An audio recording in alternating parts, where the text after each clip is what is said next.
She's also from Alton, and she's got a bill in to protect us from the overreach, or question and study the overreach of the department. The Department of Education told us that we were a loud, small, misinformed group of parents, but they don't want to help inform us. So they object to it. It turns out that they were running for 30 years in a division of instruction that had no statutory authority. So we called them on it, and now they're changing their website. There's several other things that we're calling them on, but they don't want to address them. So we don't deserve, it was nice that we engaged in a debate, but enough already, the commissioners. It's getting old now, unfortunately. No, and at our tape over here, we have Deb Ulster. She's from Manchester. She just started a Manchester Public TV station show called Education Matters, because in Manchester, she helped flip in Common Core in Manchester, and they're creating their own academic space. They shut down public comment, 3 minutes per person at their board meetings at the beginning of the year, and that was it. It drove her to the TV station. She now has 30 minutes a week, and we're having some fun with that.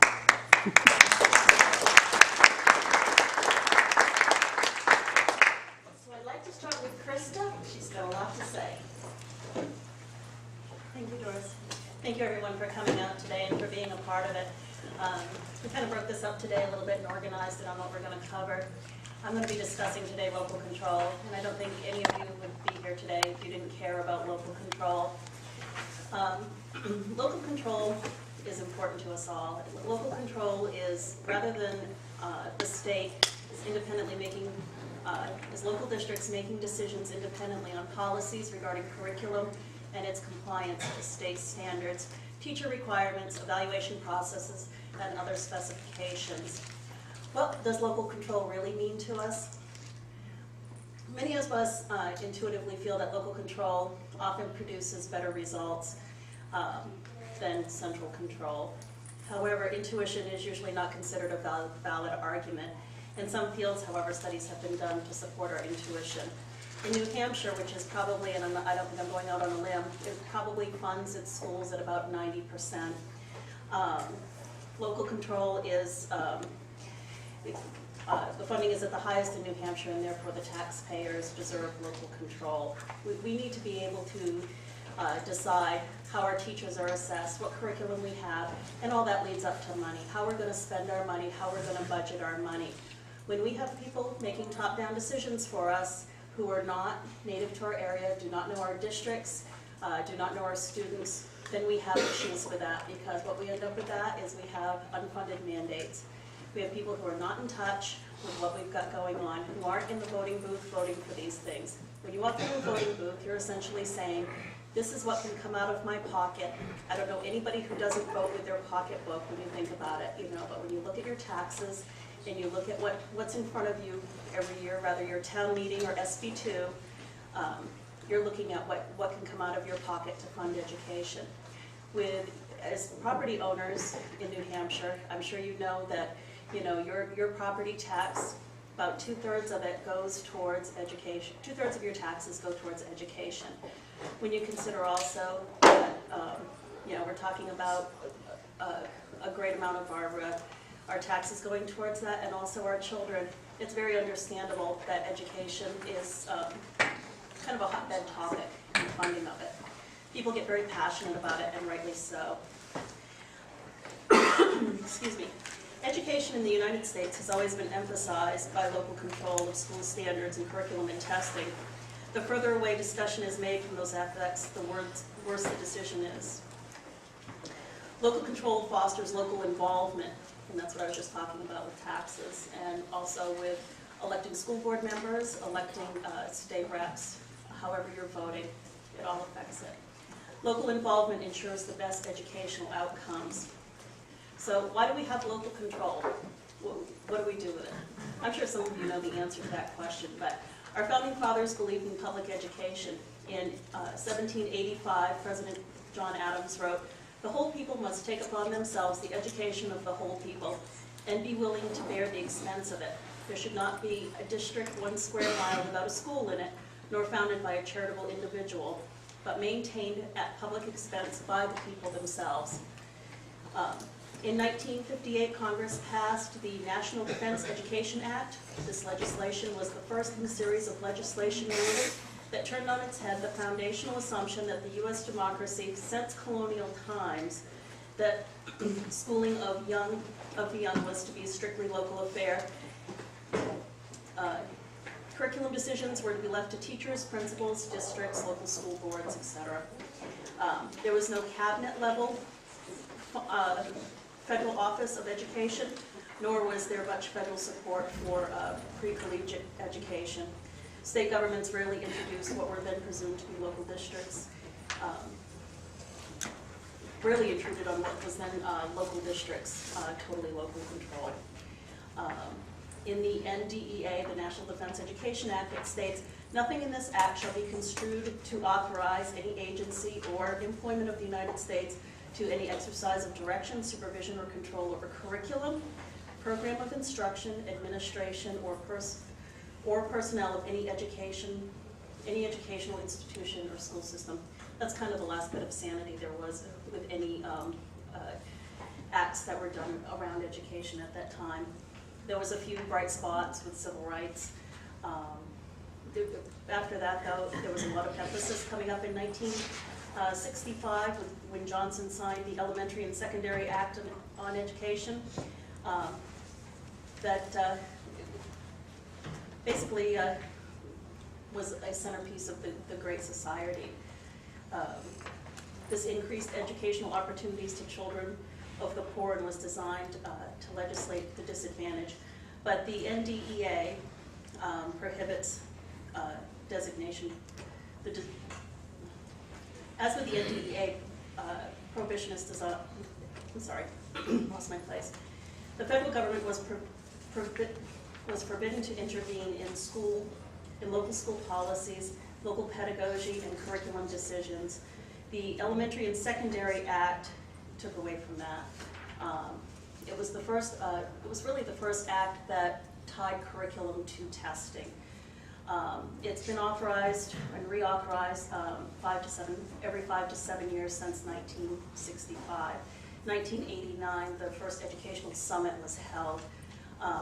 This was co-sponsored by the National Governors Association and co-chaired by President Clinton. In attendance were governors, state and federal legislators, the chief state education officers, and several CEOs of major corporations. Also amongst the attendees was the Business Roundtable. The Business Roundtable, if you're not familiar with it, speaks with one voice on public matters. Bringing this forward into today, you can see that going on with business roundtables. Is one here in New Hampshire, speaking with one voice in support of Common Core. This was really our first. Our first real corporate-private partnership on education. Something that you'll continue to see well past 1989 and well into today, and I'll be getting into that. The summit proposed reforming schools, and the position was adopted that the Business Roundtable and the National Governors Association was to form a set of standards and recommended to Congress to authorize a panel to advise on national standards and tests. The National Council on Education Standards and Testing was assembled. The Council announced in 1992 that it recommended the installation of national testing tied to standards. These are not broad standards, but detailed prescriptions of curriculum content for grades K through 12. The federal and state government was now prepared to use its bureaucratic power to force compliance to its mandates.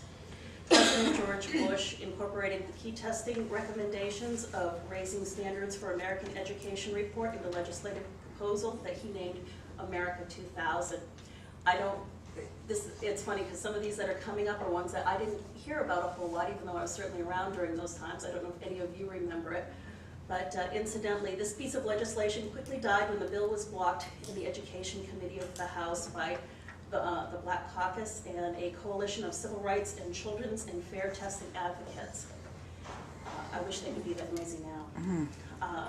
President Clinton resurrected Raising Standards for America Education and renamed it Goals 2000. The Educate America Act.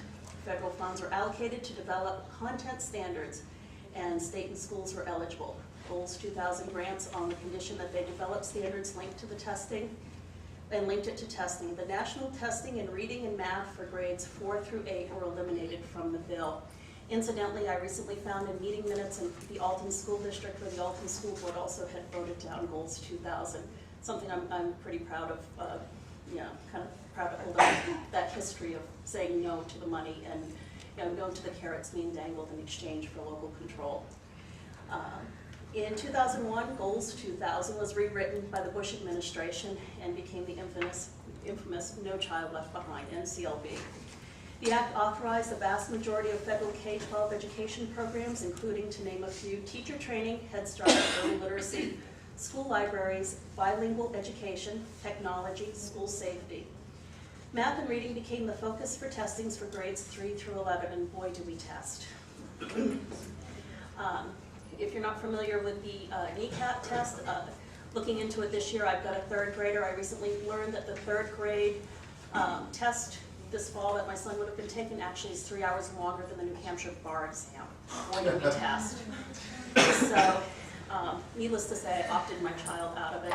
There's a great lake behind me on the wall here, parents. If there's anything you take away from today, take away this. Opt your children out of these tests. This is not working. Testing is not teaching. We're putting way too much emphasis on this. In 2009, President Obama and Secretary of Education Arne Duncan announced Race to the Top, a $4.35 billion US DOE contest, yes, contest, created to spur innovation and reforms in state and local district K through 12 education. It was funded in part under the American Recovery and Reinvestment Act of 2009. Under Race to the Top, states were awarded for meeting criteria such as performance-based standards or reviews for teachers and principals, complying with Common Core standards, lifting caps on charter schools, and improving low-performing schools and building data systems. In 2011, a comprehensive reauthorization occurred when the Senate Health and Education, Labor and Pensions Committee passed its version of the ESEA authorization. It included annual testing of students in grades 3 through 8. Sound familiar? This is kind of a lather, rinse, repeat kind of theme that you're going to hear here. And once during high school, it required states to submit disaggregate student data, eliminated AYP, targeted school improvement interventions, and required states to create Common Core college and career-ready standards. It consolidated more than 80 programs to approximately 40 categories for funding. In 2012, the President also announced that he would offer states waivers for specific provisions to NCLA and ESEA in return for their agreement to implement certain reform standards. Basically, the waiver is race to the top, but without the carrots. So you too can join in on this. All the extra expense that goes through it, whether it comes to what curriculum you use, the standards you adopt, the technology you have to implement, the way you assess your teachers, and you can do it for absolutely free, off the taxpayers' back of your local taxpayers. So basically it's implement Common Core with no money. So local control wasn't really lost when you think about it, it was actually sold. Grant money and promises of waivers was given in exchange for local control. If control over the standards and assessment, the funding, and if we implement merit pay for teachers isn't removing local control, I don't know what is. We need to understand that every expansion of centralized education is done at the expense of local and parental control. How can it be otherwise? Common Core is the opposite of local control. We have top-down standards, curriculum, and testing that ensures less local involvement. On the promise of better standards, local communities have lost the ability to make key decisions about their local schools' education programs. There's no local meetings, no public input, or debate about Common Core. The decision was made for your family on a state level without your input. Under the Constitution, education belongs to individual states. It is illegal for the federal government to interfere in states' rights for making educational decisions. National standards are illegal. National data collection is illegal.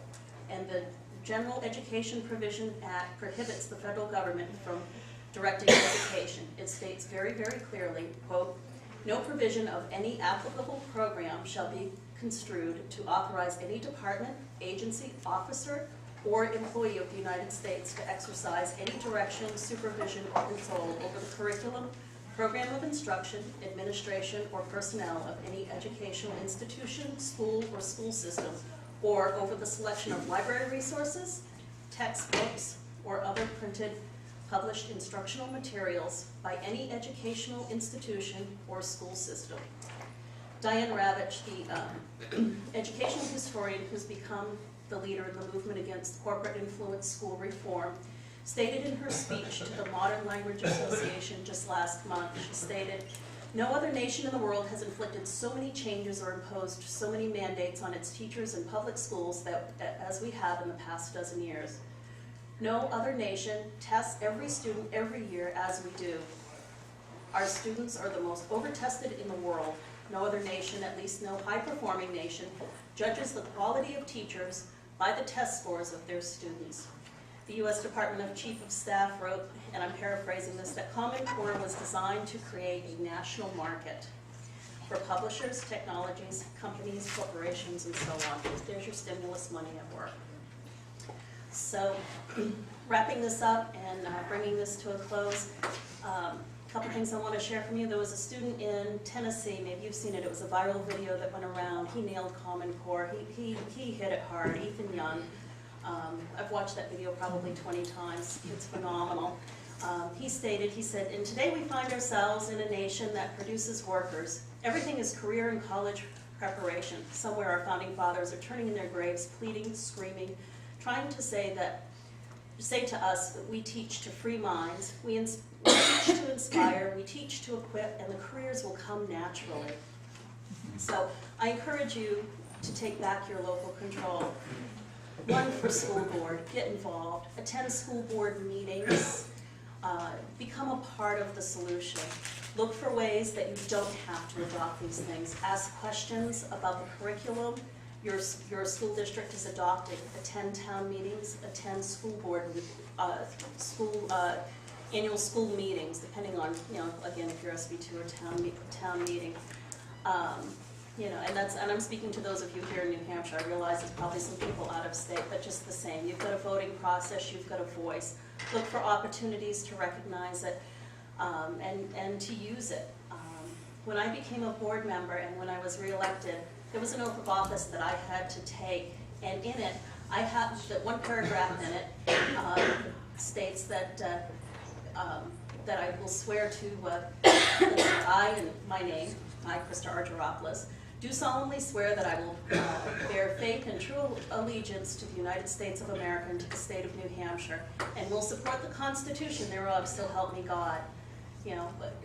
Protecting local control is doing is keeping my oath as an elected official. I'm in my second term. I'm the mother of 2 children in public school. I'm married to a public school teacher. I live, eat, and breathe this. If you're not familiar with exactly how a school board works, school boards do their work basically 2 ways, through budget and through policy. A school board can set its policy to keep local control, and they need to strive to do that and work to do that. Knowing that there's better standards out there than what Common Core has for math and reading. Massachusetts standards way better in math. For reading, again, Massachusetts standards are good. Better science standards. California also has excellent standards. Many states took a big step down by adopting Common Core. North Carolina, best history standards in the United States, absolutely the top. They took a huge step down adopting this, same with science. Common Core standards, only 15% can be amended, and that's at the state level. So you cannot amend these like you would think you could. It's not just a set of standards. It's a set of standards and how you assess your teachers and how you test your students, and you're not given a choice. New Hampshire School Board Association put out a letter back in September of last year cautioning Tom Raffio, the chair of the New Hampshire Department of Education, basically stating that, cautioning them on adopting these new standards, and stating that New Hampshire school boards and school districts will have to expend considerable time and effort to interpret these new rules and reviewing existing policies and programs and adopting new policy. Notably, these changes are issued as mandates from the state and often without a clear statement nor stated appreciation as to the very real impact on local school boards and school districts. The implementation and recent trend of the department. 2, there is new modified rules that may likely result in administrative actions that will prescribe the content of the required new school board policies. We believe that this is an unnecessary and inappropriate overreach into legal and policy-making domain of school boards and the citizens of local school districts. We're looking at over 20 policy changes alone just by implementing Common Core as local school boards. So get involved, please. Opt your kids out. Pay attention to what they're bringing home for books. Pay attention to what's going on with your local boards, what's being passed for policies, what's being changed. A lot of boards, a lot of board members I talk to are not aware of what's going on. I formed a group, Badass School Board Members, online, and it's to teach board members and to share information on how to keep local control, how to push back, and how to move forward in this world of mandates coming at us left and right. It's fast and furious lately. So thank you again for coming out, and thank you for listening. I think we're going to do a Q&A session afterwards. Right, yeah. So I see your hand up in the back. Thank you. I'm not ignoring you. I just wanted to give the other speakers a chance. But thanks again for coming out today. Thank you, Krista. I just wanted to let you know that Jane Cormier has come, and she will talk about the overreach and other things that she's been working on. Then we'll get to Glenn and his privacy or whatever he's. You know, I'll use my voice. I'm a former opera singer. Oh, it's the tape. up there. This Okay. is for the tape. It There we doesn't go. amplify. Okay. I thought it was pretty. Don't use your other voice. I'm fighting a cold, so my hearing's not great. But Representative Jane Cormier, and I represent Belknap District 8, which is Alton, Barnstead, and Gilmanton here in New Hampshire. And I think that rather than, there's so many facts that people hear about Common Core, and rightly so, I want to pull back a little bit and look at the big picture of what we're facing here with the implementation of Common Core here in New Hampshire. I was asleep up until about 2.5 years ago. I was one of the people that worked. I ran a nonprofit little opera company called Just Love to Sing. My husband has been a public school teacher for, I think, going on 18 years. And I taught and have taught and still teach in the private and the public sector music. But about 2.5 years ago, I started to see that what I thought, what I had just assumed was our government just sort of hopping along. I started to see that locally there were so many changes being put forth into our communities that I was very uncomfortable. So I jumped in and I ran for political office, and believe me, I never would have thought that that could have ever happened. It simply wasn't on the spectrum. But I can tell you right now, having been in this process for 2 years, 1.5 years into the serving, that the most important thing that you can do is to not just be active, which Krista says absolutely important locally, but we're at a different tier of the push toward collectivism. Common Core is a huge component of that. Huge. Because you control the education of the youth. You control everything about that country. Okay? And I have so many people that call me. I not only fight this, I fight what we call regional planning commissions in New Hampshire, which are the same thing. We have Medicaid expansion, same thing. And not to pull off topic, but I think it's important every time I go out and speak now to follow the dots. Because the dots are the full story. The dots are how each portion of our living is being usurped by federal control. Okay? Money comes, it's free, right? It's all that free money. Drop down from the top. Then they start the propaganda that it's a local control when there's no local control, where they're pulling the local control away so that they can usurp the rights, whether private property or local control of education, which has always been the history, certainly here in New Hampshire, that Education was locally driven, okay? So the free money bus, we have to make sure we're really aware of, because that's where we get into trouble. That being said, since we are here to talk about Common Core, you need to talk to everybody you can. You need to talk in supermarkets, libraries, wherever you go, and sound the alarm. Because believe it or not, you folks are going to determine whether or not we win this battle. We are entrenched in a fight to take back our rights. Don't let anybody tell you it's different than that. It isn't. The New Hampshire Department of Education has seen fit to put out propaganda that not only demonizes those who ask valid questions, but to go out of their way to rewrite scripts, to rewrite statutes, to redefine what their powers are under statute, and to tell you, when you ask the question as the taxpayer who pays their salaries to run the DOE, that these questions aren't applicable, or they're not informed, or they're misinformation. Well, I'm here to tell you, fairly well educated into what this scam is all about, and I can tell you that these questions continue to be unanswered. Questions, how do we fund it? What is it going to cost our communities to implant this monster of computer assessments? That's just one, very high level, right? How much is it going to cost?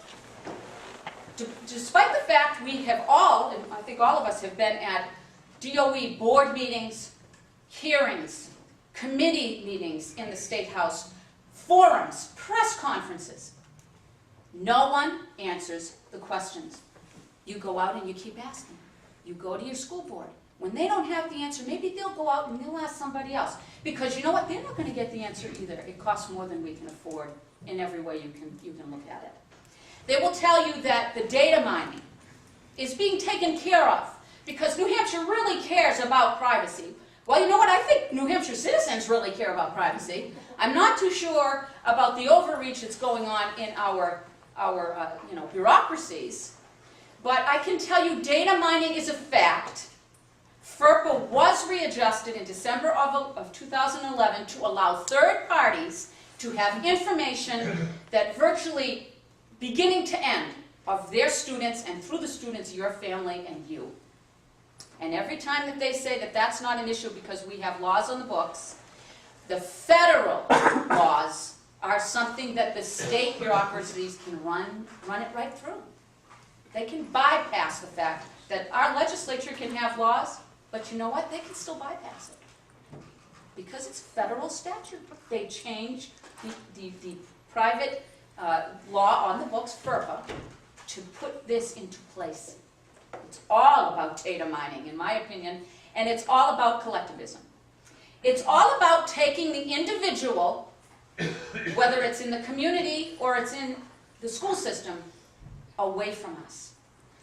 There are no two, I don't know how many educators are here. Are there any educators? Great. Excellent. You must really be between a rock and a hard place. I know I am. I have to kind of be careful how I walk that. Certainly my husband has to be careful how he walks it. We don't back down, but you have to find your forums to speak about it. The truth is there are no two kids alike. There are no two students, human beings, and individuals alike.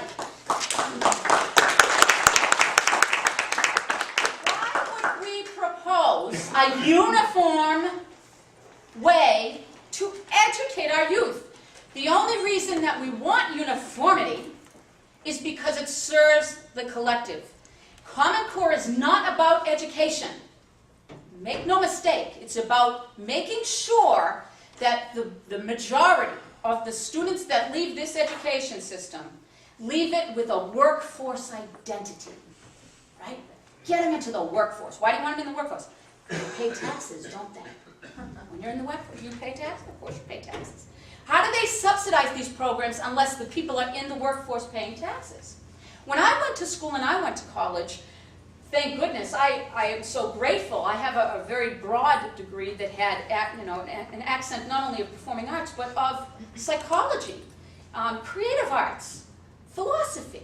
I studied everything. I loved it. It was a great education. It taught me how to think as an individual. Right. But now our education is changing because now you are being told that it's going to benefit our children, that they become cogs in the wheel of progress of a workforce education. Historically speaking, this has never worked out well, folks. It's a bad, bad omen that we're talking about workforce anything, be it housing, school. We need to educate to the student, to the individual strengths and challenges of our kids. And we need to find school boards that will have a spine, that will be informed and say no. Because throughout all of this collectivism that we're going through, and when they keep piling on mandate and more rules and more statute and changing things and telling you, oh, well, that's covered, don't worry about that. Right? Remember, the big deal is the individual decides in our constitutional republic, right? We decide. And we are giving that power away. So if your community, and Krista is correct 100%, there are those that look at Alton, this little community of Alton, and they say, well, so what? They're still going to have to do the assessments. Well, you know what? That really, the DOE in New Hampshire took note when Alton did that vote. It did mean something, and it still means something. And you know what? Alton will get together and we'll find out how to have a fair and a qualitative, positive assessment for our children. But we will do it on a local level. And we will tell everybody to opt out until we can define for ourselves what is a fair and qualitatively positive assessment for our kids. So everywhere you go, do not despair. That's my message. Do not think that because they keep piling it on, oh my goodness, there's nowhere to go. There's a place to go, and it's you standing up. Don't sit down. And you get a couple of your friends to come out and stand up with you. And you stand up in your selectmen meetings, you stand up at your school boards, you stand up at the state level, and you stand up at the federal level. We are the answer. We have the power. We just have to take it back. Right. Common Core is bad for this country. Common Core is bad for New Hampshire. And we just need to make sure people know we are not going away. That's right.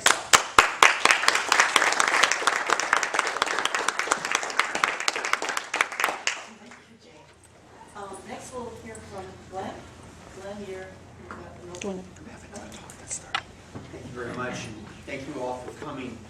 My name is Glenn Cordelli. I'm a freshman representative. I represent Tufton Borough, Moulton Borough, and Sandwich up in the Lakes region. And I am a member of the Education Committee. It's been a very interesting time. And since we have educators, I just wanted to touch on one point. We've heard about teaching. If you look at papers coming out on a weekly basis all over the place, some from the Department of Education, you are now seeing teachers referred to as facilitators. Not teachers anymore, but the idea is that teachers will facilitate learning, not instruct or teach. I think it's a scary concept in my mind.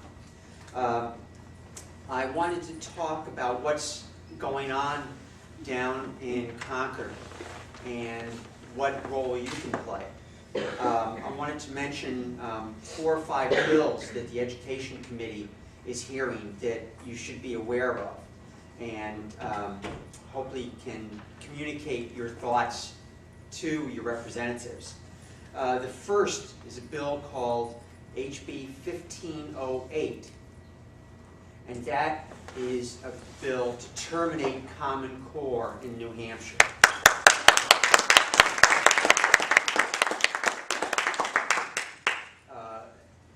Background on that, Common Core was adopted by the State Board of Education in July of 2010.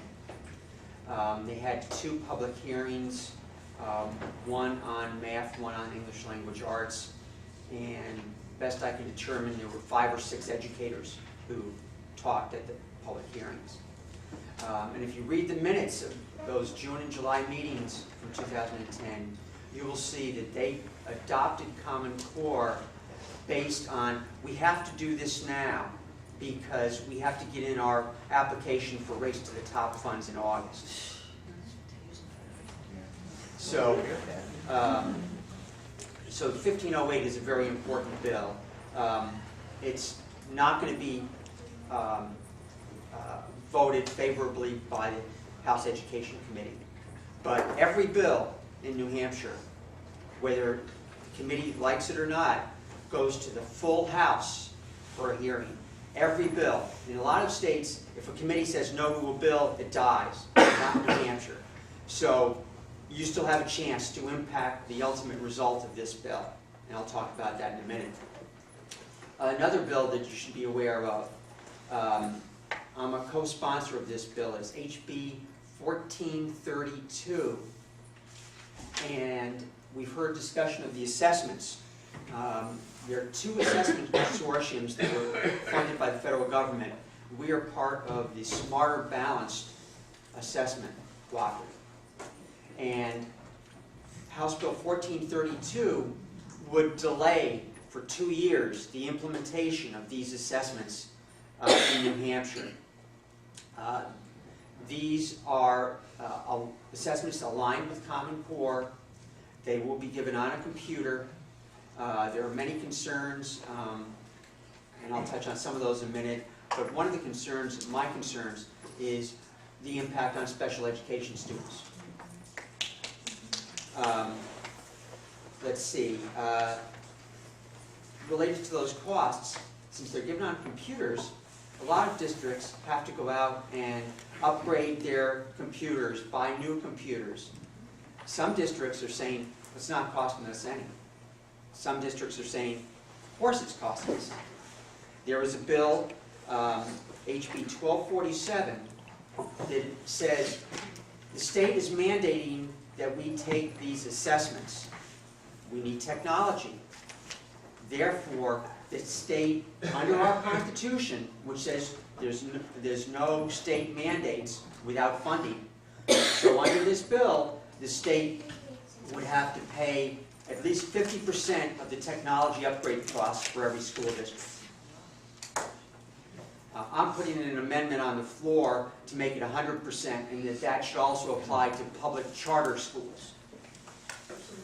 Let's see. One of the bills I sponsored deals with costs also. It's two-pronged on this bill. One, no one has come forward and said, what is Common Core implementation costs in New Hampshire? There are estimates, nationwide estimates of $16 billion. There are estimates of $289 and above per student for implementation costs. So my bill says, one, we want the Department of Education, the Board of Education, and the local districts to do a financial assessment of what are the costs for technology, textbooks, professional development. The public has a right to know what the costs of Common Core implementation are. That's point one. Point two is, for any new standards, there has to be a fiscal analysis. There has to be an evaluation that's made public that evaluates the new standard to the old New Hampshire standard, but also the other best standards in this country. It's not good enough to just compare them to old New Hampshire standards. We want the best. And that's the other thing with Common Core. We've talked about local control. There's 2 points to Common Core that we have to pay attention to. One is local control, but the other is high quality. We want high quality. I say instead of Common Core, we should have the New Hampshire We Can Do Better standards. Yeah. And that would also require public hearings be held in each of the 5 executive council districts, so that the public has a right and has the ability to input to the process of selection of these new standards. And the last bill I wanted to mention is another bill that I sponsored that relates to student and teacher privacy. Representative Cormier mentioned data mining, and that is a valid concern across the nation. We've heard of the NSA and security breaches at Target and so forth, but there hasn't been a lot of attention paid to education security breaches. are you aware that the Florida Department of Education exposed the confidential records of over 40,000 people on an internet website due to a mistake in a file transfer? It was a mistake. Or are you aware that a California middle school sold confidential student information in order to get funds to buy a new stage and new lighting for a visit of Secretary Arne Duncan of the Department of Education? So security and privacy are real concerns.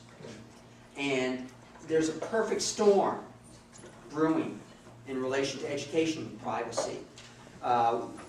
Representative Cormier also touched on the FERPA, and Krista, I think, also mentioned it also. The FERPA standards were loosened greatly. Federal Education Records Protection were loosened greatly in 2008 and 2011. So all sorts of people, researchers, can have access to confidential student information. There has been efforts to put together a common education data standard, common data elements to be maintained. And these standards include some very confidential information, getting into family income, family beliefs, family religion. And in 2009, as part of the stimulus package, states were awarded grants to build what were called state longitudinal databases, SLDS. And these are designed on a national basis. The idea is to build a PW database, a continuum from pre-K through workforce, as we've heard about. So, even when you go into college and go beyond, they want to know in your educational database, what are you doing? Are you unemployed? And it goes a step further. In Oregon, the P to W continuum, the assistant superintendent in Oregon says, no, not just pre-K, prenatal. Oh. Prenatal to workforce. This is true. This is going on. So my bill, number 1586, protects student and teacher privacy. I think that teachers have a right to protect their confidential information as well. So my bill would require the Department of Education to publish on their website parents' rights. Parents have a right to go in and look at the educational records that are being maintained on their children. That should be made public. Any security breaches and security plans of the department should be made public on their website. In terms of sharing information that the department collects, before the loosening of FERPA in 2008 and 11, parental consent was required for most information sharing. That's done away with. So my bill says if the State Department of Education wants to share confidential student or teacher information with a third party, if that third party is a nonprofit, okay, but you have to get their consent, written consent. And if they want to make it available to a profit-making corporation, the answer is no, period. No ifs, ands, or buts. The bill also touches on some other privacy issues. I mentioned that Common Education Data Standard. The bill specifies things like body mass index that cannot be collected, like family beliefs. Things like that are specified in the bill. The State Department is prohibited from collecting that information. And there are other things going on around the country in terms of privacy that this bill, it doesn't prohibit, but it says if the school district wants to do it, they have to put a policy in place after public hearing, and they have to have consent. For instance, my daughter was a special ed teacher in Texas, She was told at the beginning of the year that they got a grant from the Great Gates Foundation to put in an automated teacher evaluation system. They don't have any say in this, but there will be robotic cameras installed in the classroom so that the camera will turn to whoever is speaking and film that. There's no information about how long this information is going to be kept or who sees it, and the teacher has no say. And neither do the children or the parents who are in that classroom. This is a special ed classroom, my daughter is. You know, some of those things that go on, you know, with students, parents might not want to have, you know, widely available for distribution. But this is a Gates Foundation project. He's talked about needing $5 billion to put cameras in every classroom in this country. In Tennessee, this evaluation project is going forward in 120 schools in Tennessee. So this is real, and there are other similar privacy concerns that I have that I've included in my bill, and maybe we can get into some of those in the question and answer period. But thank you very much for your time.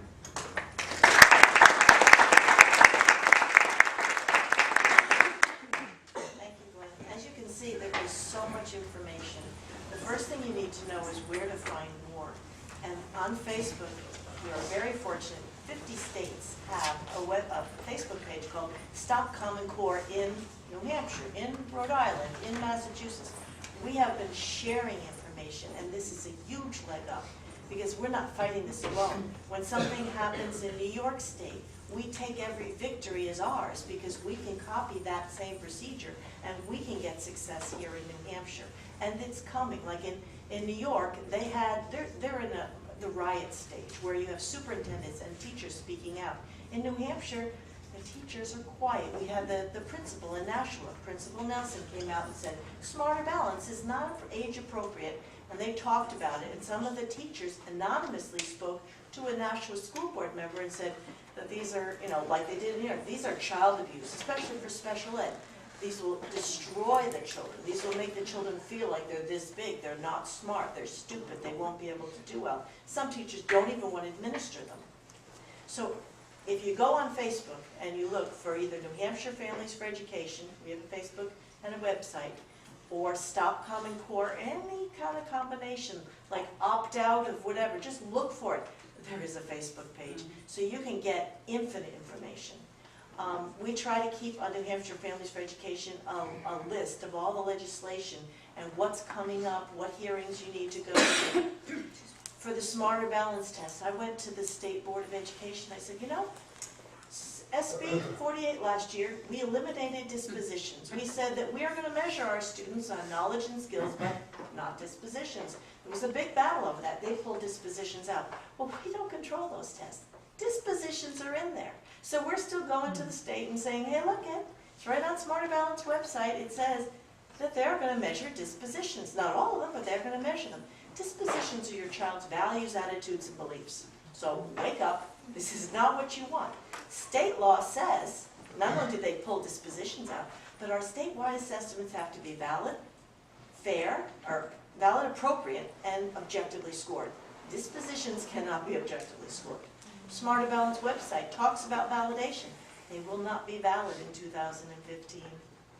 They might be valid in 2016 if everybody doesn't opt out, which there's a big movement. They want 95% compliance. We need 6% non-compliance. This is a battle. We have the easier end to pull. I think we can do it. And we've got the National Teachers Union coming out this week saying these are not age appropriate. So our unions are actually defending the teachers. This is huge. So you can not take the test because you want to protect your teacher. Why are we giving the state or the federal government oversight of what to do with our schools? I mean, if you want the statewide assessment, okay, measure, fine. But the punitive, no. Maybe the locally, that's where we fund it. All this free money, it's free, right? Locally we fund it. Locally we should be accountable. We've got to take that back. And it's in our Constitution. We have that. We used to have a thing called the district system. Horace Mann said it was the worst law ever. It wasn't just New Hampshire, it was all up and down the East Coast. Our districts, you used to control, if 10 people got together and said we want a new district, we had a new district. We had 2,600 school districts in New Hampshire. We now have 172. There's a problem. Nationally, used to have 11 districts. The average was 30 kids per district. They didn't fight, they just started a new district. Now we're fighting and we're fighting and we're fighting, and it's endless. It's divisive. So now we have charter schools. Oh, by the goodness of God and the state, you can get a charter school, but there's no school board. There's no elected school board. This is the most dangerous thing that we have. It's great, it's optioned, but what they want to do with Common Core, when you have a failing school, they want to flip them and turn them into charter schools. They're doing it in Newark. All the African American parents are up in arms because they have no more control. They have now these pseudo-privatized public-private partnerships, these charter schools. Now, if we have the good charter schools, which we have about a dozen or so in New Hampshire, and we start flipping the bad schools or the failed schools into charter schools, because they have no local control, they have no elected school boards, we're setting ourselves up for failure. So one of the next things we need to do next year is get elected school boards. I don't care, you don't want the teachers and administrators on it, you want the taxpayers. If it's just the people in it, so be it. First we get back the school boards, and then later we work back into the district system little by little, because it worked. It gave us local control. It made Horace Mann turn, flips. He didn't like it. They've been working for over 100 years to flip this. We need to flip this back. We need to know what direction we're going. Think about Maggie Hassan, our governor. Her husband is the headmaster of Phillips Exeter. They won't do Common Core. They're building leaders. We've got the middle course training. We're building the cops. So Obama, his daughters go to Sidwell School or something. No Common Core there. Call them on the hypocrisy. We can't allow this to happen. These public-private partnerships are the death of us. Because we can't elect this public-private partnership. You've got Gates Foundation who's already invested, as of 2011, $5 billion into this. Oh, he's making plenty. In New York, one of our little victories, Pearson Publishing, it's a British corporation which bought out hundreds and hundreds of textbook companies. Didn't change their name, so it looks like we've got all these different textbook publishers, but it's all owned by Pearson. Well, they've been lavishly whining and dining the people in New York to get what they want. They had a lawsuit, and Pearson lost, so we're slowing them down. That's a victory. How did they get Common Core into New Hampshire? This is the overreach part. This waiver, this is very interesting. It's like 200 pages to this waiver. But here they're promising. This is where this is the overreach, 1397, the bill that they said that we're going to kill. But we need to flip on the floor of the House. You need to get all your representatives behind it, because we are not misinformed. And if we are misinformed, it's about time they sat down and had a study and informed us. But in this waiver, to get rid of No Child Left Behind, they created 5 regional liaisons, the newest addition to the support and outreach for implementing Common Core. And they meet, they're part of this support role, these regional liaisons. They have monthly superintendent, principal, curriculum, instruction, and assessment meetings that take place in their respective regions. They've been meeting in your district. No minutes, no right to know.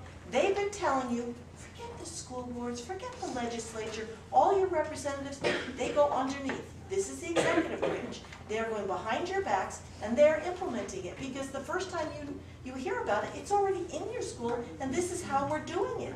This is the back door. This needs to be closed. And then they meet bi-monthly with the Department of Education. Oh, and they tell us it's only voluntary. Yeah. We only meet with the districts that voluntarily want it. But you've got that axe of the Smarter Balance test hanging over your head. You'll be a failing school if you don't comply and hurry up. And other districts are getting ahead of you. Oh yeah, it's voluntary. And this is my favorite part. And they call this the Commissioner of Education's Extended Cabinet. Who gave her that authority? Now, the legislature created the commissioner. I can kill the commissioner's, authority. They created 4 divisions, but they didn't give her an extended cabinet. They gave her a division of educational improvement. For 30 years, they've created their own division of instruction. We called them on that, and all of a sudden, they've been scampering. Their whole website's in the state of flux. They're trying to pull it out. It's in all kinds of things. Legislative services screwed up. We have commissions sessions with representatives from the Division of Instruction, which there's no authority for. It's in statute, even though they never created that division. They are so stupid. That is why we need you. I mean, because everybody gets a bug up their ass and then pursues something. And they find something. And then they just work that to death until we get answers. And this is where we need everybody. Because you'll be surprised at what you come up with, because everybody's going to look in a different place. Smarter Balance, you go to their website. They got a little chart. They say how they're not validated. These are research, guys. You don't have to subject your minor children to research. And if they do, there are federal laws. You have to have informed consent. They have to write you, inform, this is behavioral. This is dispositional. This is going to question your kids' values, attitudes, and beliefs. In Pelham, they had 4 behavioral surveys recently, this year, the first half, asking all kinds of behavioral questions. This isn't just, this is everywhere. It is pervasive. And they even have a website for the regional offices. There's 6 of them, although they only promise in the waiver that there's 5. But it's just so lovely because it says it's under the Division of Instruction. It doesn't exist. So, you know, there is fun to be had. You need to get your feet wet. You need to get into it. Representative Cordelli mentioned this bill about delaying 1432. Delaying is good and bad. New York just got a delay to 2022. They were asking for 10, they got 5. I don't understand. They're still talking to 22. But the problem with delay is it allows them to solidify through back doors all that we've got. It gives you a false sense of calm, like you've won.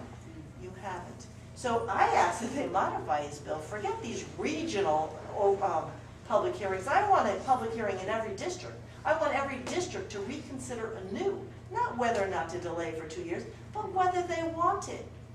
I mean, because when they came in 2010, June 9th, they had their first public hearing. Nobody from the public was informed. Not one member of the public testified. They had only gotten the final draft of the standards that week, and the board members hadn't fully read them, and they were chiding each other. There was Daphne Kenyon saying, well, if you've read the draft, then you may speak at the beginning, and if you haven't read them, you may ask questions at the end. Now let's have an informed discussion. What? They haven't read them. Then they had those 5 teachers that he mentioned. They were commissioned with comparing the GLEs, the grade level expectations, to the Common Core. They admitted on the tape that they hadn't finished their assignment. Don't worry, be happy. And then the next meeting they had in July, that was a special meeting. Teachers were gone, parents were on vacation. 0 members of the public testified in that one too.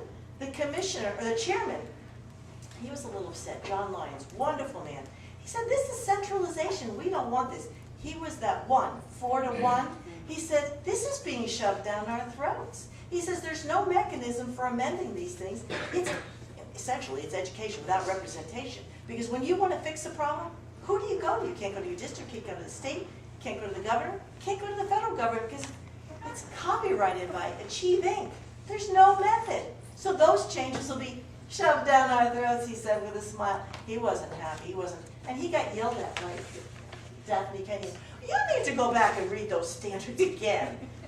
Unbelievable. So do not believe that the train has left the station. Oh. This is in your car. That's what the current chairman told us. And poor Jane got very upset and told him where the train was going back. But we'll be happy to take questions. Richard? Thank you. Anybody who talks, Microphone. have a mic. Come on down, line up. Here it is. Pass it along. Probably easier if you came down. That would be better too, yeah, come Yeah, down come would on, be nice. come down to the For the, for the next Either anybody way. that wants a question, like 1 or 2 line up. Stand in line, yeah. The camera only needs to go one place. Thank you. I was at the meeting in Kingston where Representative Cordelli was one of the panelists, and there was also Dr. Sandra Stotsky there.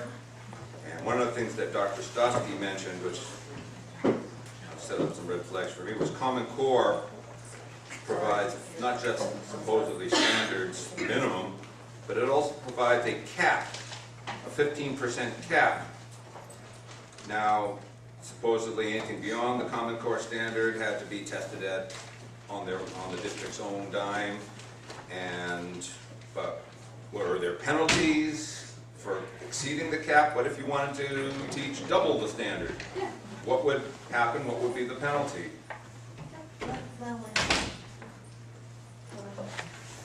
Thank you for that question. Yes, according to the copyright that's held by the National Governors Association and the Council of Chief School Officers, they have the copyright on Common Core, and you can only go 15% above the standards. And that's reflected also in the agreements with the Smarter Balance Consortium. If you do raise your standards to the 15% criteria, if you want to assess those, you have to pay Smarter Balance to do additional assessment work for you. What happens if you go over that 15%? Well, yeah, it's possible that there could be a copyright problem. I've read from copyright attorneys that it's unenforceable, but it's an unknown. Who wants to be the guinea pig? Right, exactly. I'm just waiting for the cease and desist notices to start, so, because that's what would be next in that kind of forum, so. I've been talking to a lot of parents. I have 3 school-age children, 2 in my local district, 1 in a charter school. And you're right about that. There are no elected boards, although there is a board of directors for a charter school. I've yet to find any parents in my town, and I've yet to find any teachers who approve of Common Core. They say that this is being jammed down their throats, but moreover, everyone is afraid to speak out. And I mean, these teachers are afraid for their jobs. So I'm wondering, who is putting the pressure on our teachers to shut them up?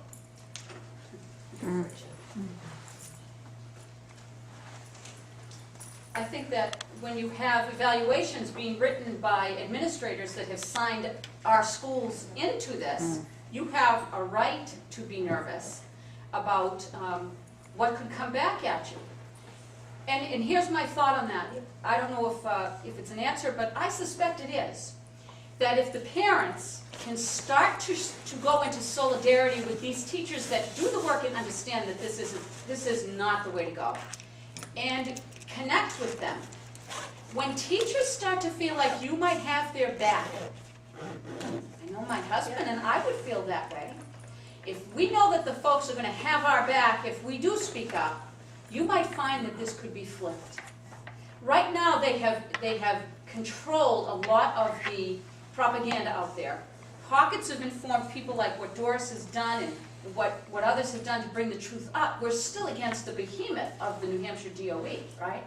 But that behemoth goes away one by one more person that stands up. That becomes one less person that's empowered by the DOE. So if we can get the message to our families, support any teachers, any administrative members, any school board people that are willing to speak out, your teachers who are just a very strong ally, because they're doing the work, right? That might be the way to go.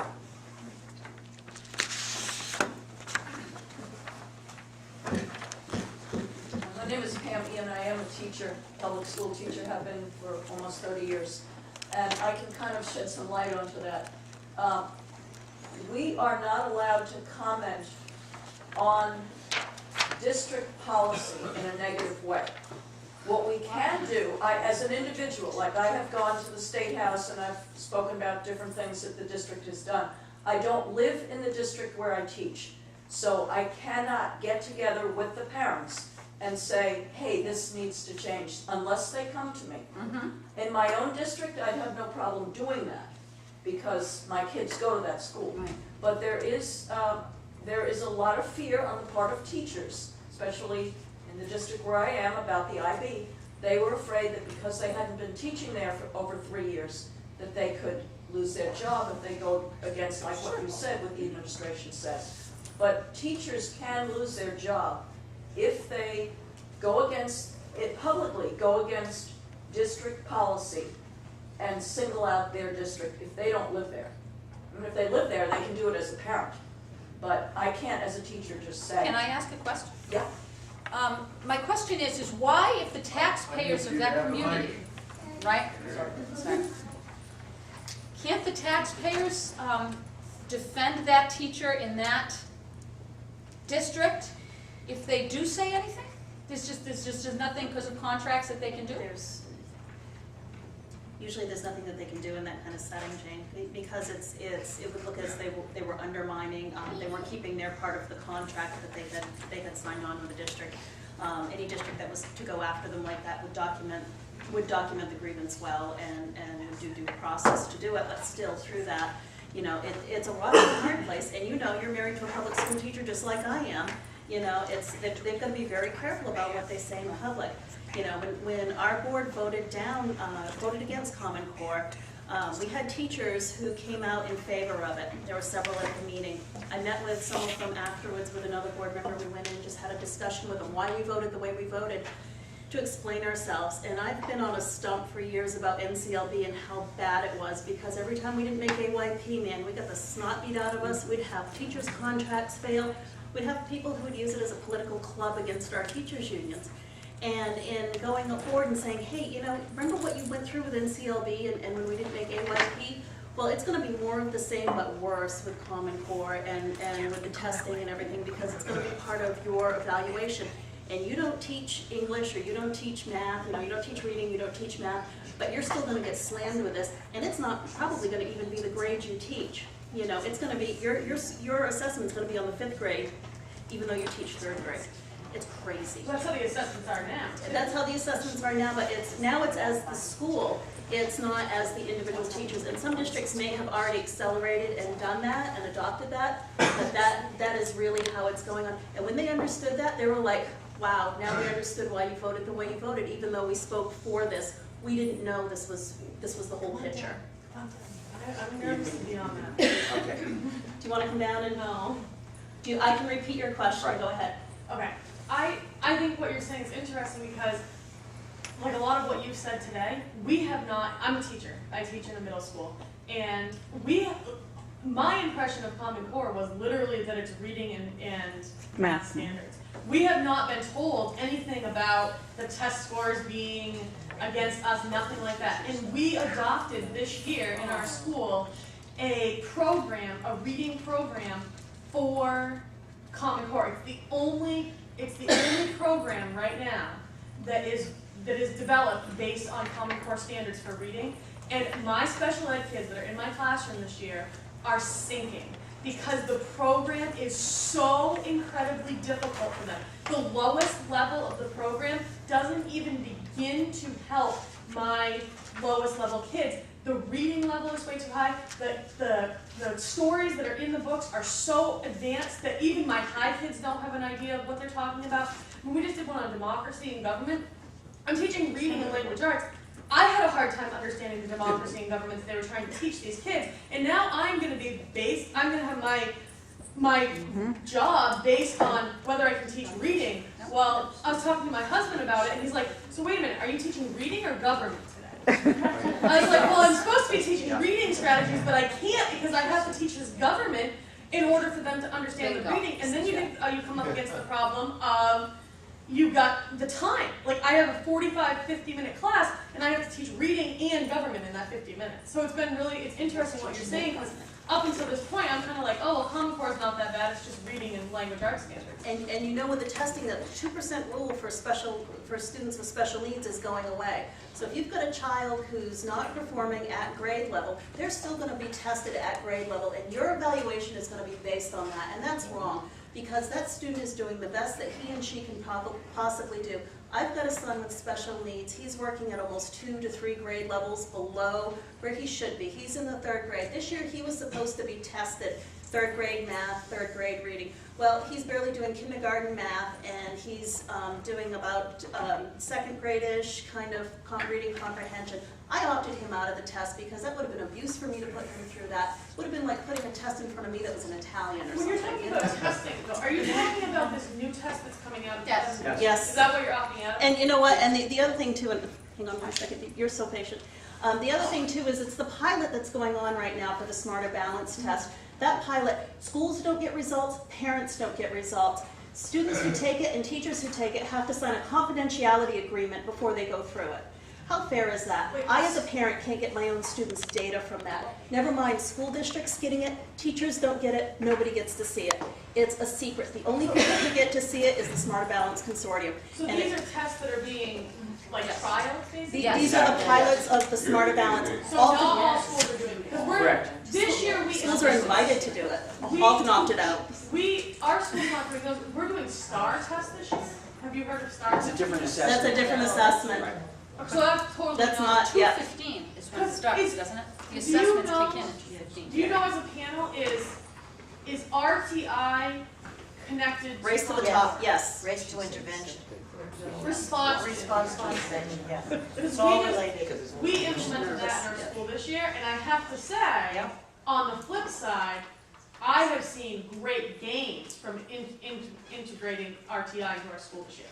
I have seen much more progress in our kids. I have seen that the kids are feeling more successful. Our lower kids are excited because they are finally seeing progress and they're understanding things that they've had aha moments that have been absolutely wonderful experience because we have focused from the STAR test, which I'm not a huge test fan, but those have worked. They have shown us what these kids need help in. We focused on it in small group settings, and I have seen huge gains in that this year. So I'm not sure it's all bad. A Title I, is she a Title I school? Are you a Title I school?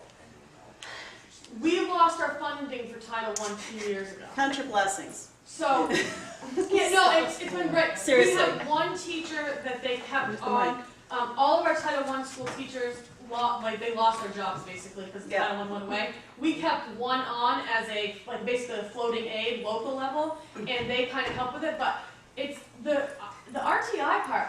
I've not. Schools could continue. You should come down Yeah, here. you should be You're down saying here, such absolutely. valid things and we're losing all But, of it. but on- there's schools can continue to help students through reading and everything that Title I covers. You know, Title I requires that you assess your teachers at the 20%. Title I has a lot in that, and that's the downside of accepting that money as well. High schools though, and I believe there's 8 high schools, Alton has one of them, that has Title I, but they can use that money pretty much however they want to. They don't have to use it for reading, which blows my mind. What's the point in it then? You're just accepting money and then you're being told how to assess your teachers. Should I use that thing? You want me to hold it for you? Want to make you feel better? So, our RTI in our school this year is the first year we've done it, and like I said, I've loved it. I think it's wonderful. Money in our school, like all schools, is a serious issue. I come from a tiny school where there's a high level of low-income parents, therefore our tax bracket, as you can imagine, is lower, so we don't have a lot of money for our school. We've had a lot of grants, so we do have computer access in our school, which has been great through this grant that we got. But the RTI has really given us an opportunity to focus on students' needs in math and reading. And what I found with my students specifically this year, I teach 6th grade, is that even the kids that were having troubles in classes like social studies and science are actually doing better because they're getting help with some of those comprehension needs, some of those math skills that they were missing. And I think that they now are doing better in all their classes. They're feeling successful. I have special ed kids this year that have never been able to function in a regular ed classroom. They would be so anxious because they had no idea what was going on that they couldn't be in there, and they're being successful this year. I think that part of the program is good. I agree with you that it doesn't need to be on a government level. We can do that on our own, and I think our school kind of has done that because we're not using programs for RTI. They basically said to us teachers, and I feel very blessed for the school that I'm at, our principal is absolutely wonderful and really looks to us teachers and says, what do you think the students need? That's what I care about, is what do you think? You're the ones that you have the best information. And what they've done is they've said to us, this is the skill that this child needs. Like we do the STAR testing, we can look and see what skills the kids need, and then they say, you figure out what your child needs to work with. I work with 2 or 3 kids, and they let me choose what those kids need. Do they need a hands-on experience to learn this? We have groups that are reading a book and then making movies on that book. We have other groups that are doing other stuff. What Questions? district are you in? I'd rather not say. Thank you. Thank you very much. Thank you.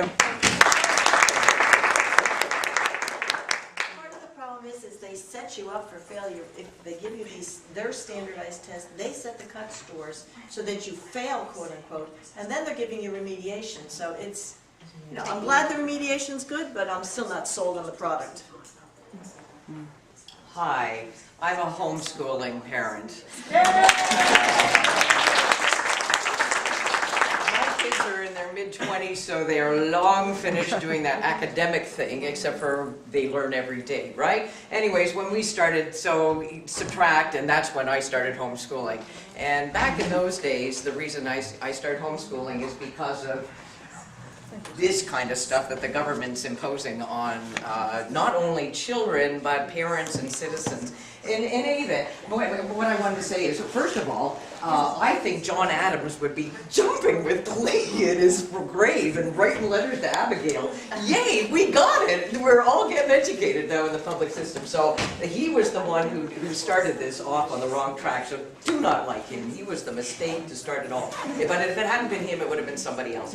The other thing is, back when I started homeschooling, the government Leviathan was well underway. Common Core is just the latest in bad government and bad use of our children and bad use of us. Okay, so if we defeat Common Core, what was it before that? That 2000 thing that Bush had, Goals right? 2000. You know, Goals 2000. 2000. Do we go back to Goals 2000 if Common Core doesn't make it? Common Core is here. You know it. There's nothing all of us can do. But what I'm thinking of these poor teachers, not poor teachers, the teachers in this system, they're just like what Naomi Wolf was saying last night. The journalists are shut down. They don't do any investigative reporting anymore because they're going to be whatever, you know, Business killed, controls, yeah. wiped out, whatever. Teachers don't have any say anymore. And these are the ones that we depend on to help our children learn. Okay, so standards. Common Core standards are bad, but if we have some other kind of standards, that's not what we want for our children. Okay, I've said that. And what was the last? I maybe don't have anything. Oh yeah. I think I think a lot of us, including me, I'm not a political person. I don't want to go and talk to my whatever, the people who run the government, because I don't like them. So I'm not going to talk to them. But I really like the Tiananmen Square thing, where we all, as parents, Just come up. why don't we just go to our schools, or wherever you go, and say, me and Laura Bush, just say no. Yeah. Just say no. Yeah. Go to your school and say, just say no.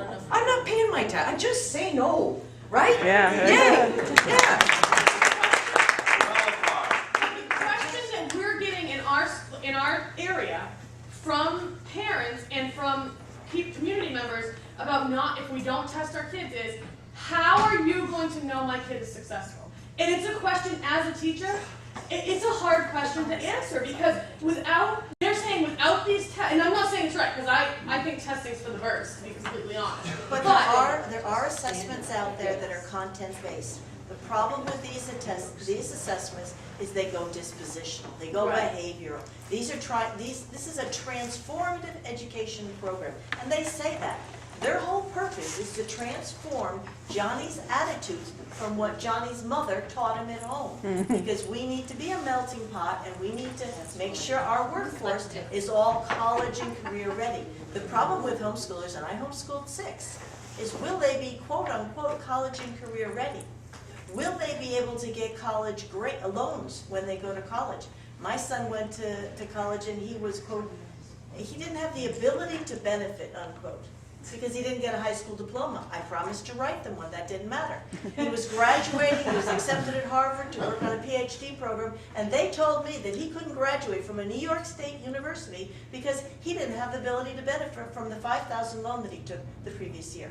So it's all this federal stuff, they will get you coming and going, we have to sit down, we have to fight it.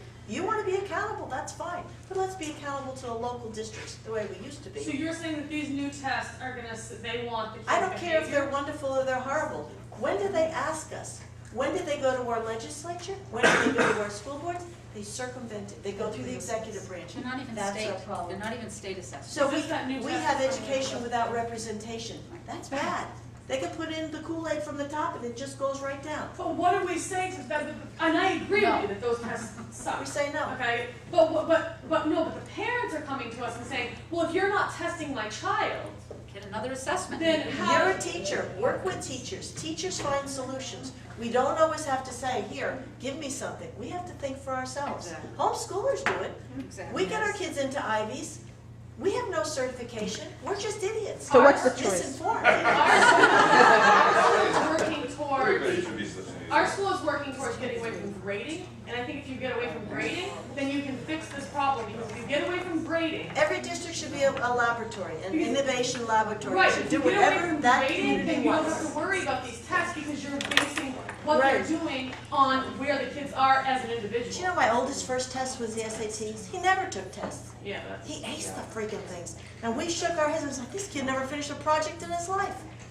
I don't know how it happened. He read too many books. He didn't do any vocabulary. I mean, it happens. Learning happens. For disclosure, I'm far from an expert on Common Core. I'm not that well versed, but I have been exposed to it enough to see some of the propaganda that's included in the curriculum. For example, reading tests that teach you that the role of government is redistribution. I was wondering if the panel could comment on what they've discovered in review of the actual curriculum. There's bias. Go for it, Glenn. Good question. Thank you for the question. I think that indoctrination and that kind of viewpoint has been going on in education for years. It's nothing new with Common Core. I remember 15, 20 years ago, as a school board member in Connecticut, they wanted a new social studies textbook. And in talking about the Cold War, it was all about Mikhail Gorbachev. There was nothing about Ronald Reagan. It was not mentioned in discussions and in the Cold War. So it's been going on for a long time. The Common Core standards, I don't think, have that kind of slant in them directly, but a lot of the curriculum materials that are coming out aligned to Common Core is where you find this. In questions like you mentioned, and if you go onto Facebook, there's a Facebook site called, I think it's Inappropriate Common Core Lessons. It's just unbelievable. One good story, not good. New York, a 9th grade class, the teacher gave them an assignment. I am the Gestapo. You have to convince me that you are okay with the idea of killing Jews. This was an assignment given to 9th graders. When the superintendent was called out about it, her answer was, the wording could have been better. True story. That was this fall. You know what might be really good is if you find if you're doing any kind of research, every single day you see new reports of improper and ideological lessons by Common Core. Every day you can see new ones. And what I do is I make a file. So if I go on Facebook or I'm online or something and I see something, I just print. And then when we go out to talk to people, if you talk to a school board, give them the file. Let them see all these different lessons where they're making the math incomprehensible. They don't care. Or they're teaching a dispositional, ideal, rather than teaching how to learn, or rewriting history. All of these things are important for people to see.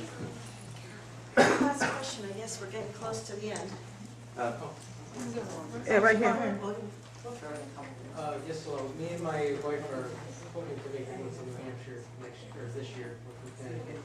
I didn't hear you touch on what the Common Core is, and that it's a corporation, and it's a foreign corporation. Right. Is that true? It's an Indian-based foreign corporation that's So this is above federal, this is. Yeah, global. Is this the new world order? Is it? Is Yes. it? It's not a foreign corporation, it's a UNESCO. non-profit, it's a trade union. The National Governors Association and the Council of Chiefs Schools, State Officers. So this is being implemented Trade around the world? organizations. Not every state of the 50 states pays their membership dues, so it looks like it's an umbrella of 50, but not all of them participate. And by the way, who authorized them to do it?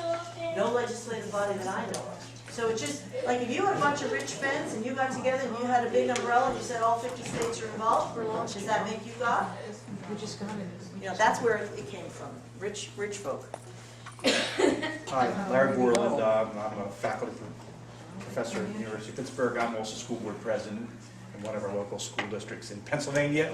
And just to give you a relative figure, I'm not sure it's worth anything, when you ask the question, what is this going to cost? You get the blank answers, just like I heard you say. The blank answers are almost to mean nothing. That's what they want you to, because that's where the conversation stops. There's been a number of assessments of the cost of different states. Pennsylvania has been looked at. If I remember correctly, it was between $540 and $617 million for the implementation in Pennsylvania alone. Now, we're not talking about the philosophical issues and the issues of lowering the math standards, which are real. So it is very costly, and if you know Pennsylvania, you know we already are about, what, $15 billion underfunded in the teachers' retirement fund with no way to pay for it. So how are we going to pay for it? Free money. Great question. The free money, print the money. Hi, I just have a really quick question, which is that right now, a lot of the textbooks and their content are dictated by the larger states. How does a small state like New Hampshire propose to get the materials they need in the classroom, given this sort of monetary dominance over a curriculum and textbooks? I know Texas used to have their own state approved because it was a big state, and but I don't know every state has that. They have textbooks approved for a certain state. New Hampshire never had that, but Pearson controls them all. Maybe you want to address that? It's still the local districts who choose their curriculum. A lot of districts have what's called a curriculum coordinator, another layer of administration to pick out these books and push this stuff through. Unfortunately, a lot of these curriculum coordinators don't really think outside the box other than Common Core and whatever the latest pedagogy is. So that's the problem that we're facing now. Even though Alton, my district denounced Common Core and said, you know, our board said this is a bad thing, our textbooks and everything are still aligned to it. And this has been in the pipeline for, you know, since 2010, pretty much when it was adopted. You know, Common Core standards it's an open-ended document, by the way. It's a working document. It's subject to change. You know, I always use the analogy, you wouldn't buy a house on an open document, on an open contract or an open mortgage. Why the heck would you do this with education? This is insanity. So, you know, school districts still choose their curriculum. They can change their curriculum. I still believe that good teachers close the door and teach anyways, That's right. regardless of what's going on. And these programs, like this program I was telling you about, that's just so hard for the kids to understand. It's called the Wonders Program. It's not wonderful. But, this program cost our school thousands and thousands and thousands of dollars. We get the whole program. There's so many flaws in the program, and on top of that, they keep saying, "Oh, you need to purchase this in order to have this special education artwork." Oh, did I mention that you need to spend another $6,000 on this? So on top of that, I think it was $60,000 that we spent up front for this program. We've been putting out more money to get the materials we need, and then the materials suck. To be completely blunt, it's been crazy. A lot of the textbooks do come sort of by way of Texas, because Texas is such a large purchaser of textbooks. A lot of the companies, you know, really tailor it to Texas. But Texas is not a Common Core state, but they have something called C-Scope, which is just as bad and contains more indoctrination than Common Core. Supposed to get that. Make sure your school board is looking at the curriculum that's being picked out by the administration. The school board should say yes to any new textbook and do that in public. And you have a right to go in and look at it. But also with math, when we mentioned math, there, even within Common Core, there's a lot of different math programs out there. Everyday Math, Singapore Math. You have to look very carefully at which program your school district is using in math, because that's just as important as the math standard. It's a resource. I want to thank everybody for coming. We have a table upstairs. We'll be up there for a little while if you want to keep on talking. And check out our website and start talking about Common Core. Thank you. Please write to the House Education Committee and tell them Wake up! to wake up and get those bills passed that we talked about.